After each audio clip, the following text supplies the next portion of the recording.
26 जानेवारी हा दिवस आपण प्रजासत्ताक दिन म्हणून साजरा करतो. राष्ट्रध्वजाला सलामी देतो, दिल्लीतील परेड पाहतो. या सगळ्यात अनेकदा एक प्रश्न अनेकांना पडतो की 26 जानेवारी हीच तारीख प्रजासत्ताक दिनासाठी का निवडण्यात आली? या मागचं नेमकं कारण काय आहे? अनेक जण याबाबत गमतीदार तर्कवितर्कही लढवताना दिसतात.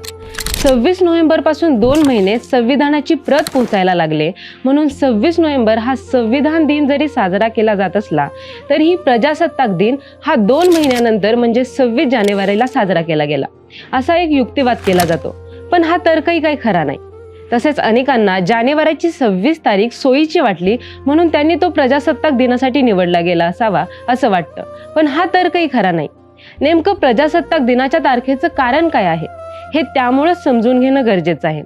हेच आपण जाणून घेणार आहोत या व्हिडिओच्या माध्यमातून. नमस्कार, मी ऋतुजा आणि तुम्ही पाहताय न्यूज अनकटचा स्पेशल रिपोर्ट. तो काळ 1920-1930 चा होता. लॉर्ड एडविन तेव्हा व्हॉइसरॉय होते. असहकार चळवळीमुळे एक मोठं आंदोलन गांधीजींच्या नेतृत्वात उभं राहिलं होतं. तेव्हा लॉर्ड एडविन हे भारताला डॉमिनियन स्टेटस द्यायला तयार होते. डॉमिनियन स्टेटस म्हणजे संपूर्ण अधिकार व कायदे बनवण्याचा हक्क भारतीयांचा असेल, परंतु देशाचा हेड ऑफ स्टेट इंग्रज अधिकारी असेल. परंतु व्हॉइसरॉय यांनी भारताला डॉमिनियन स्टेटस देण्याची घोषणा केल्यानंतर ब्रिटनमध्ये आंदोलन सुरू झालं. ब्रिटनमधील लोकांनी भारताला डॉमिनियन स्टेटस देण्याला तीव्र विरोध केला. अखेर लॉर्ड एडविन यांना माघार घ्यावी लागली. यावरून काँग्रेस संतप्त झाली. काँग्रेसनं आंदोलन केलं.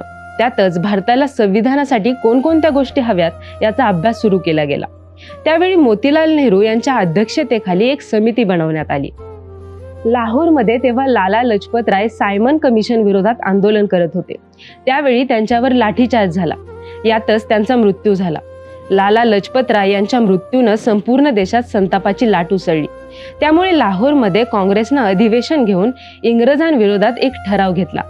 19 डिसेंबर 1929 रोजी काँग्रेसच्या राष्ट्रीय कार्यकारिणीनं तेव्हा पूर्ण स्वराज्याचा ठराव संमत केला. हाच संपूर्ण स्वातंत्र्याचा ठराव होय. पण हा ठराव घेतला गेलाय हे संपूर्ण देशाच्या कानाकोपऱ्यात पोहोचायला वेळ लागला. म्हणूनच अखेर जानेवारी महिन्याचा शेवटचा रविवार हा आपण स्वातंत्र्य दिन साजरा करायचा असं ठरलं. येणाऱ्या वर्षातल्या जानेवारी महिन्याच्या अखेरच्या रविवारी प्रत्येकानं आपापल्या गावागावात, शहरात, परिसरात, चौकात भारताचा तिरंगा फडकवून स्वातंत्र्य दिन साजरा करायचा असं ठरवण्यात आलं. 31 डिसेंबर 1929 च्या मध्यरात्री तेव्हा पहिल्यांदा लाहोरमध्ये तिरंगा फडकला. रावी नदीच्या पूर्व किनाऱ्यावर हजारो लोकांच्या साक्षीनं पंडित जवाहरलाल नेहरू यांनी तिरंगा फडकवला. याच वेळी पूर्ण स्वातंत्र्याचा संकल्प घेण्यात आला. पूर्ण स्वराज्याचा म्हणजे संपूर्ण भारताच्या स्वातंत्र्याचा ठराव तेव्हा पहिल्यांदा नेहरूंनी वाचून दाखवला. त्यावेळी जानेवारी महिन्याच्या शेवटच्या रविवारी देशभर स्वातंत्र्य दिन साजरा करण्याची घोषणा झाली. संकल्प केला गेला. तेव्हा आलेला तो रविवार, ज्या रविवारची तारीख होती 26 जानेवारी 1930. त्या वर्षापासून भारतात प्रत्येक वर्षी 26 जानेवारी हा दिवस स्वातंत्र्य दिन म्हणून साजरा केला जाऊ लागला. 26 जानेवारीलाच भारताला स्वातंत्र्य मिळावं अशी काँग्रेस नेत्यांची मागणी होती. तेव्हा 26 जानेवारी 1948 या दिवशी स्वातंत्र्य मिळणार असं जवळपास नक्कीच झालं होतं. पण इंग्रजांनी घाई केली आणि 15 ऑगस्टलाच देश सोडून गेले. पण 26 जानेवारीची ओळख तेव्हा पुसली जाणं निव्वळ अशक्य होतं.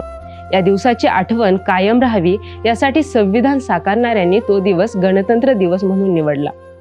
स्वातंत्र्यानंतर जवळपास 3 वर्षानंतर 26 जानेवारी प्रजासत्ताक दिन म्हणून साजरा केला जाऊ लागला. तर मंडळींनो, तुम्ही तुमचा प्रजासत्ताक दिन कसा साजरा करता हे आम्हाला कमेंट बॉक्समध्ये नक्की कळवा. आणि व्हिडिओ आवडल्यास व्हिडिओला लाईक करा, शेअर करा आणि सबस्क्राईब करायला विसरू नका.